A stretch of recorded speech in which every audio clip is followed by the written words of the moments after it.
London Choireboys, it's 7 o'clock here on MuchMusic. For those of you functionally illiterate and couldn't read the bottom of the screen, and part of the band here, Griffin and Spike. Hi guys, how are you? Hi. What, mate? I know we weren't supposed to reach this way, but let's just break the rules. I love doing that. I'm going to cheat a little bit here. Hello. You guys, considering how long the album's been out for, and we have like a vast research library up there. Oh, vast. I noticed. It's all clippings of paper. It takes up 5 floors of this building. You said you've researched for a lot. Yeah, I've been researching this for about a week, actually. Yeah. And the Firkin? Well, yeah, you have to research in a pub if you're going to interview guys like you guys. There's been a lot of press on you guys, like for the very short time that you've been around, and almost all of it, I can say positive. And I will cheat. I'll give credit where credit is due. This is from Now Magazine here in Toronto. Kim Hughes wrote this about you guys. I think it puts it quite succinctly. Most would be hard-pressed to find a nicer, earthier gang than hard rockers, the London Choireboys. Yeah. They may have the nasty, unkempt look of Guns N' Roses and the same manager as Ozzy Osbourne, but their attitude toward themselves and their music is pure fun. That guy put you guys to a T? Yeah. Considering we probably started before Guns N' Roses. Yeah, we've been going a long time now. How long's it been? I've got about 6 years, something like that. But the thing is, the idea behind it was always, you know, like we're doing what we love doing, and like we were talking about earlier, you know, if you really... We're not allowed to talk about what we were talking about earlier. That's off-camera stuff.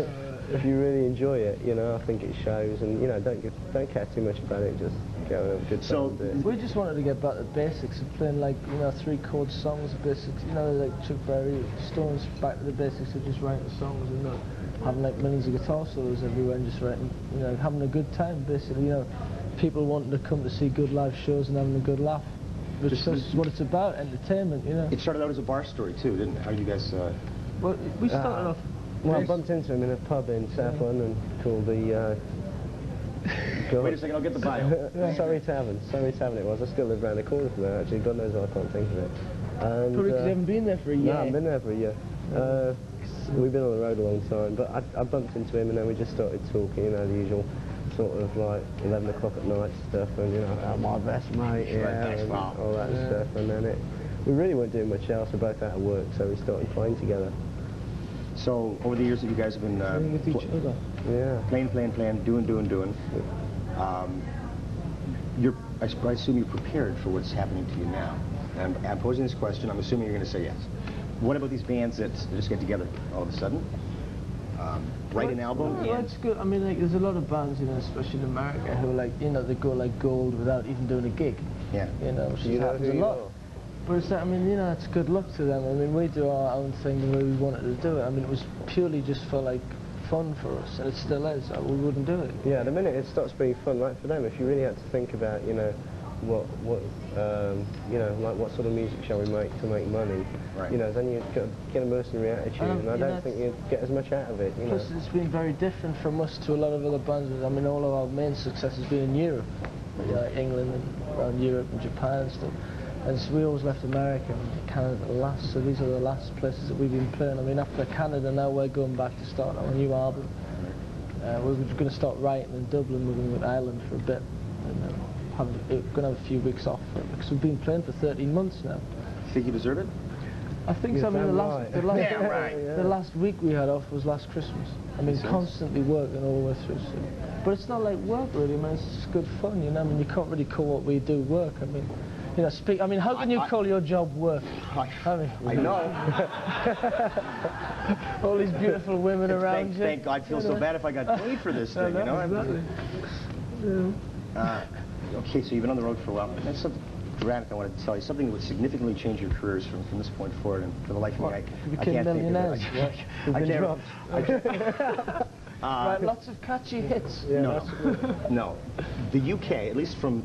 And I'll speak for all of Canada now, thank you, because I am Canada boy. The UK has always seemed to have held open arms to anything new. It is traditional that records will enter the charts at #1, albums will enter charts at #1, which is something that never happens in Canada. Yeah, our album went... Is the UK still as willing to take on this stuff? Our album went straight at #2 in England. Yeah. When it was released. That spoiled the sort of flow a bit, didn't it, that? But never mind. Well, I don't know, I think in the UK, basically, people are still like fans of music, because the radio selection that you get, you've only got one major station which will play a cross-section of everything. Everything, yeah. So basically you tend to get the 10% of the best 10% of every sort of music, whereas when you get specialised stations such as rock stations, like black music stations over here, they have to fill 24 hours a day with basically what's a lot of sort of padding, really. But when you've got a chart like in England, that you know, then I think the best tends to filter through. Good, isn't he? I think Good that's answer. myself there, Good didn't I? answer. You've Yeah. done this before, haven't you? Good answer. You didn't do the album in the UK, did it in the States, in Los Angeles.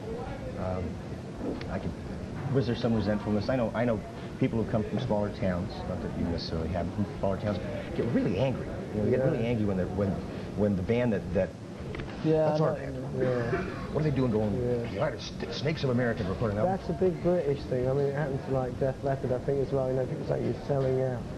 And, I mean, it's really stupid. I think it's this British thing about championing the underdog, you know what I mean? Yeah. They like to see somebody struggling, not doing very well. Not do well at all. The thing is, you just have to say to them, listen, if you were in a band and you could get to LA to record, and you go there. But luckily in England, I mean, you know, there's a big rock magazine there called Kerrang, which really helped us a lot. You know, all them magazines.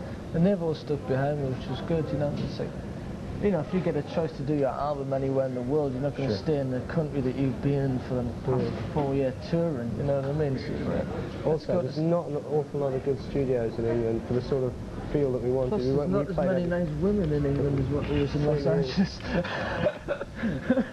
Well, okay, I was being serious. I mean, let's get down to the basic facts here. No, we wanted No, wait a second. No, this one, I have to prove this to these guys. Don't switch it. This is, like I told you, this is so loose. This is not an office, not a studio environment. Go ahead, Sandra. Go ahead, Sandra. Go right ahead. Come on, Go Sandra. right ahead. Come on, No, Sandra. Ah, dear. People walking through shots. It just doesn't matter because we just don't care. Wish your wife wouldn't turn up like that. It's terrible. Do you like the? It's been written about a million times. Do you like the comparison to Faces? I mean, it's all these sounds. As worst bands you could be compared to, certainly. I mean, I don't mind. The thing is, everyone, I think music's got so much of a muchness around, like as far as other bands go. I think people have to like pigeonhole something, so you can at least get some reference as to where you're coming from some musically. gauge. Yeah, I mean, the thing is, you know, when we recorded our album, Rod Stewart came down, and you know, he loved the album, so it was, you know, I mean, for us, the main influence was more the Stones, you know, so just because we only sort of get this thing in America, the Rod Stewart. I mean, people think I sound like Rod Stewart, you know. Anybody ever listen to like Frankie Miller or the old people, you know, they're just like, he was the most famous one, I suppose. Right. So you have most of the next album written, or you said that you're... We're going to just start, I mean, you know, we started on a few good bits and pieces. Yeah, we got like about half an album written, but you can't have too much stuff in that sort of situation, you know. Right. You We've know. got to get ourselves together first, then. Sure. Have a couple of weeks off. Well, we'll trade phone numbers Yeah. to help. We'll be a songwriter too. Got any good titles? Good tune. What was that one? David Gibson's? Kick me in the head when I'm down? Zombie cheerleader on heat. That one. I'm not quite No. sure. Can I tell folks? I'm going to tell folks where they can see you, okay? Tonight, which will be Friday night, in St. Catharines at the Hideaway. So if it's Saturday morning in Mr. Great Cave in St. Kitts. In Toronto on Saturday nights at the Music Hall. Sunday in Ottawa at Barrymore's. Have you guys been doing this like relentlessly? 8 days on, 1 day off, 9 days on, 1 day off. That's what we do. Guys are out of your mind. You deserve... Do me a favor. a break. Take a couple of months. A couple of months? Yeah, go to Costa Rica. You tell our It's a nice manager. place to Tell go. our manager. On the 18th in Ottawa at Barrymore's, 19th in Montreal at the Outremont Arena, Kipling's in London on the 21st, and Burlington at Clancy's on the 22nd. Yeah, I think that's about it. Okay. And off. Any closing comments? Some Buy the philosophies of life? record. Iron Perk, here we go. Iron Perk, here we go. Anyway, thank It's you. good. It's actually good coming to Canada because you can get some English beer here. Yeah, exactly. They have none. They have, I understand it's Nice sports to meet you, bars in man. England these days, right? And all the English pubs are over here. Yeah, how you doing? Nice to meet you. We're going to split here. I Don't Love You Anymore. London Choir Boys on Much. In color. You never know.